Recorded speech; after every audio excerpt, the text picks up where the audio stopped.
কপাইলার এই কপাল, এমন ভাগ্য কয়জনের আছে একদম সোফার উপরে বসে মেহেন্দি ছিঁড়তেছে।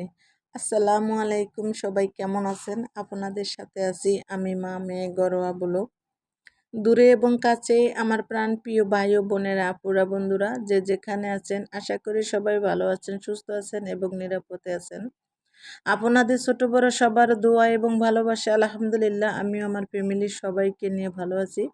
আজকে একটা ভিডিও নিয়ে এসেছি, ভিডিওটা দেখেন। ঘরে বসে সোফার উপরে রুমের ভিতরে সোফায় বসে মেহেন্দি ছিঁড়তে আছি।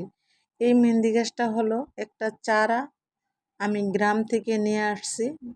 আমার বাড়ি বরিশাল থেকে নিয়ে আসছি। নিয়ে আসার পরে আমি একটা তেলের গ্লেন কেটে এটার ভিতরে আমি গাছটা রুইয়ে দিছি। রুইয়ে দেওয়ার পরে দেখেন মাশাল্লাহ আলহামদুলিল্লাহ অনেকগুলা পাতা হয়েছে। এখন এই পাতাগুলা কিন্তু ছিঁড়ে দিতে হবে।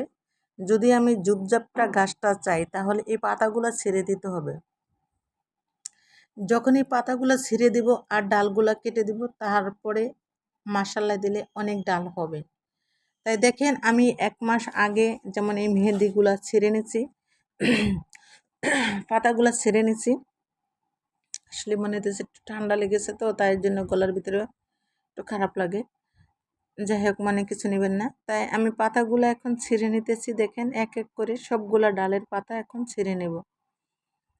আমার জানেন ছোটবেলা থেকে মেহেন্দির অনেক শখ, অনেক পছন্দ। আমি যেখানে গাছ দেখতাম সেখান থেকে গাছের ডাল আনা বাসায় বাড়িতে রুইতাম।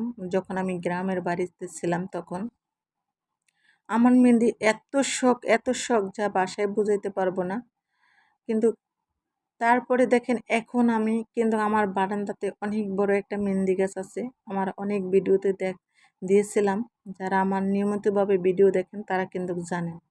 তারপরে দেখেন আমি এই গাছটা আমি গ্রামের বাড়ি থেকে নিয়ে আসছি। এসে তারপরে আমি এরকম করে লাগিয়ে নিছি। এই গাছটা আমার রুমের ভিতরেই থাকে, বলতে ড্রয়িং রুমে থাকে গাছটা।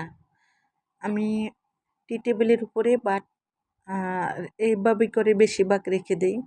যেহেতু আমার বাসায় কোনো বাচ্চা নাই, তার জন্য গাছটা খুব ভালো থাকে। আর এই যে দেখেন মেহেন্দি পাতাটি পরে ছিঁড়ার পরে আমি গাছের ডালগুলা কেটে দিলাম। আর মাশাল্লাহ অনেকগুলো মেহেন্দি পাতা হয়েছে। হয়তো বেটে নিলে মনে হয় 10টা হাতের 10টা আঙ্গুলে নখে দেওয়া যাবে সঠিক তো। তাই দেখেন এই যে এই 1 মাস পরে আবার আসছি। 1 মাস পরে আবার দেখেন কত সুন্দর হয়ে আমি আজকে এই ভিডিওটা করেছি 1 মাস পরে। দেখেন কত সুন্দর হয়ে আবার ডাল ছেড়ে মেহেন্দি হয়েছে। কিন্তু ফ্যানের বাতাসে দেখেন এইভাবে করে গাছটা মনে হইতেছে ভেঙে যেতেছে, তাই না? অনেক ভালো লাগতেছে না? মনে হইতেছে কে জানি হাত দিয়ে গাছটা মানে ঝুলুক দিতে আছে। তাই বরঞ্চ আমি কিন্তু ধরে রাখছি। দেখেন কেমন লাগতেছে বন্ধুরা। আশা করি আমার এই ভিডিওটা আপনাদের কাছে ভালো লাগবে। পুরোপুরি ভিডিওটা দেখেন। হয়তো আমার এই ভিডিওটা দেখে আপনাদেরও উদ্যোগ নেবেন যে আমরাও বাসার ভিতরে এরকম একটা মেহেন্দি গাছের ডাল লাগাই বা চারা লাগাই। কিন্তু আমার কাছে জানেন মেহেন্দি গাছটা নিয়ে এত ভালো লাগে, অনেক ভালো লাগে।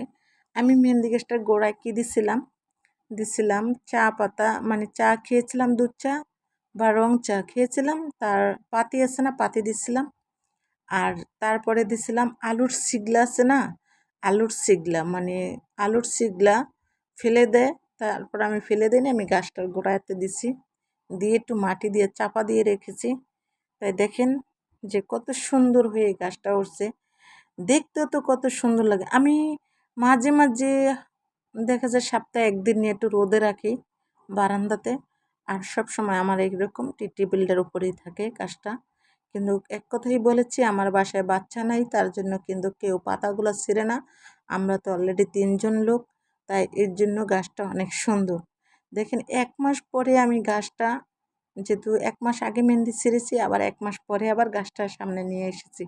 কেমন লাগতেছে? ভালো লাগতেছে না? জানি না আপনাদের কাছে কেমন লাগতেছে। আমার কাছে অনেক ভালো লাগে। তাই কেউ চাইলে আমার মতো এরকম গাছ লাগায়েন, পরিবেশ বাঁচান। তা সবাই ভালো থাকবেন, সুস্থ থাকবেন। আল্লাহ হাফেজ।